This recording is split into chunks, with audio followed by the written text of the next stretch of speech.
रीना महांत एवं Guruprasad महांत educational foundation तरफ आनुष्ठानिक भाव ब्लॉक स्तरीय मेट्रिक और जिला स्तरीय युक्त 2 टॉपर को पुरस्कार वितरण उत्सव अनुष्ठित होईछि।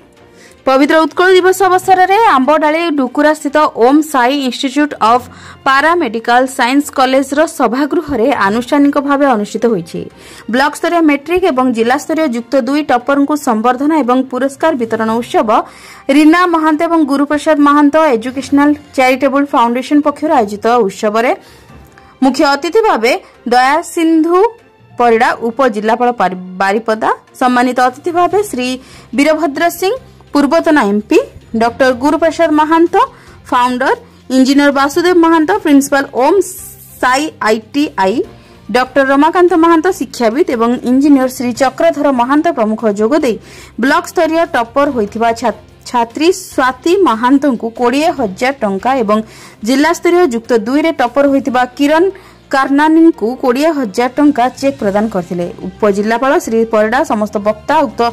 एजुकेशनल चैरिटेबल फाउंडेशन पक्षर आयोजित एभली महत् कार्य को खूब प्रशंसा करने सह शिक्षार गुणावली एवं उपस्थित पारामेडिकल छात्र छात्री मानक उज्जवल भविष्य कामना करथिले। खुंटारू निरंजन महांत रिपोर्ट, जन अधिकार लाइव।